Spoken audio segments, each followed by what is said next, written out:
Grand Rising, and good morning to all.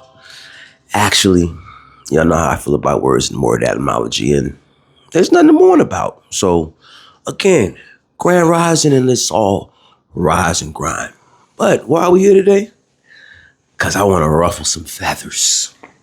And we're going to talk about, not even talk, we're just going to show a quick example of, how can I put this?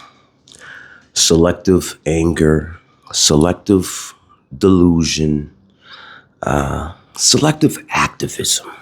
And I'm going to have to ask all of the feminists to step to the front of the classroom, please, and thank you. And now we're going to have a quick conversation about things that have always been this way. I bet. Now, as I know, many of you have already seen and heard that a large portion of the population is currently in a bit of an uproar because of automatic military draft registration will be taking effect in December. And here's how it would work. Actually, it took effect in December. So it says that young men eligible will be automatically registered for the military draft pool starting in December as a part of a measure tucked into the annual defense policy bill Congress signed into law last year. Men 18 to 26 must already register for selective service in case a draft is required. The last time a draft was in effect was February 1973 during the Vietnam War. Now, I just want to slide back up to that top of that second paragraph. Men ages 18 to 26 must already register for selective service in case a draft is required. See, what a segment of the whole U.S. population doesn't know, because they've never even seen a selective service form that the men, all of us, have to fill out at 18, right? But again, everything is equal. So today we're going to talk about equality.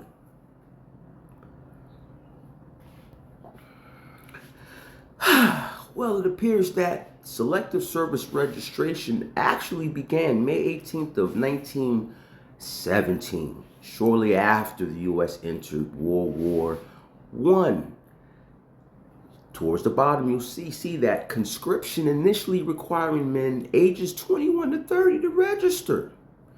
21 to 30. So basically, for over 100 years, every male in the United States of America at the age of 18 has absolutely no choice but to sign up to be required at some point in their life, if it may arise, to put boots to ground.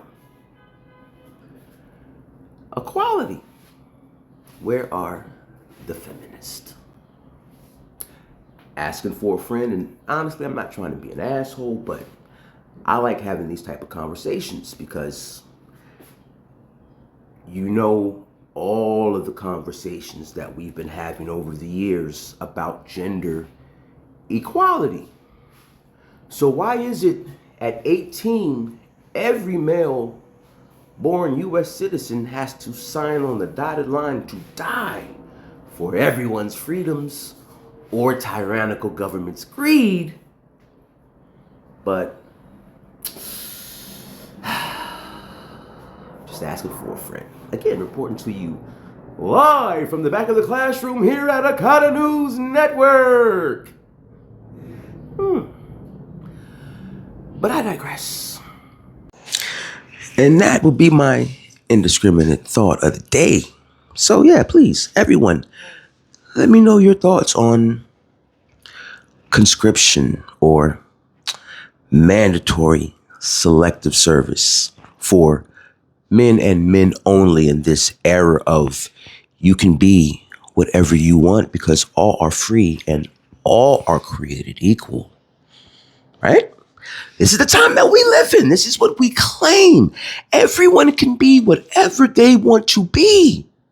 A man can now legally justify himself walking into a woman's restroom with young ladies in said restroom. Yet, in the era of equality and everything goes, still only men are required at 18 to sign on the dotted line to die. Diabolical. But on that note, I'm going to get out of here because realize, and transparency forces accountability. Now keep your eyes to the stars. Keep that head on a swivel. Because clearly, we have been so conditioned to allow them to play on our faces that we ain't figured it out yet. And on that note, I'm going to slide out of here with the daily dosage of equality. We are in the Den of Diabolical Demons, a.k.a. the Viper's Pay.